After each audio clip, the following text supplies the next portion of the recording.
Good afternoon, everyone. Icebergs are washing ashore at 41 degrees north latitude along Cape Cod.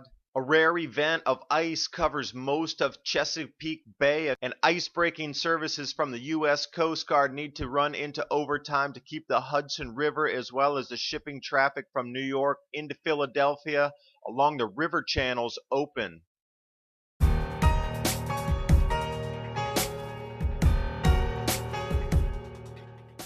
Extreme February cold covers most of Chesapeake Bay with ice in a rare event. You probably didn't hear about that in the news because it doesn't follow the global warming agenda. You probably heard about the wildfires in California instead. This is a 100-year rare event of ice coverage. This is a view here looking over the Bay Bridge west into the bay. Helicopter view here.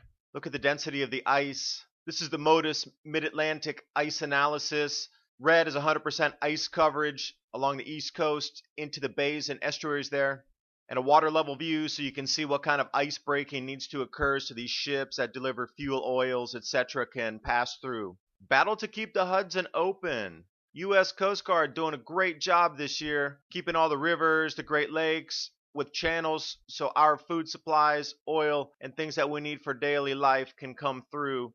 This is what it looks like on the Hudson River. The conditions they're battling through there. Ice chunks are more like slushy kind of glue. Apparently, a lot of captains are talking about how slow going it is, even though the ice chunks are broken. We needn't jump too far back into history to take a look from some lithographs for the East River in New York in 1850 to find the same conditions. So that's looking around a 180-year repeat pattern on the cold. This is what the shipping channel is looking like going up to Philadelphia. Again, U.S. Coast Guard breakers going through there. Arctic sea ice volumes up 5 million square kilometers since the low of 2012. Yes, indeed, the Arctic ice is recovering and will continue to do so as we get deeper into this current new grand solar minimum. South Boston, ice in the harbors as well. This is what it looks like if you're trying to take some ferries. This is at Rose Wharf. They're actually taking that huge snowfall of 100 inches for the year, record-breaking, all-time snows back 230-year record broken, and pushing it into the harbor that is full of ice that hasn't been seen for 180 years at this density and thickness. Sure, there's been ice cover in the harbor before, but when it's pushing 8 inches thick, yachtsmen are not immune to this either. They're locked in there. There's no boat traffic going anywhere at all. Hopefully their hulls stay intact as that ice scrapes through the fiberglass there. Or wooden hulls if you're old school.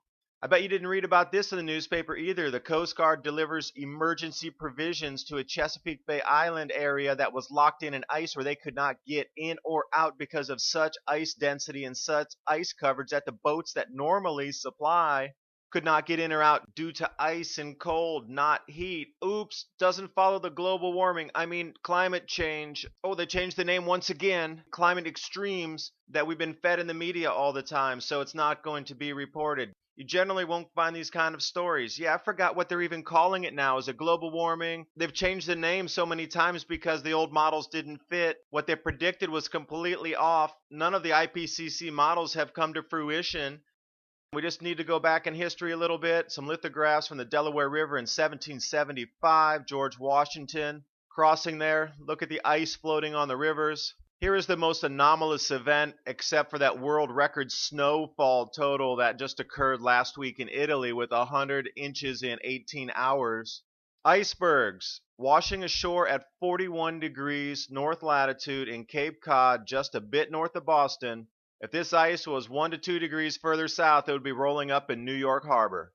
And I love how the media calls it giant chunks of ice.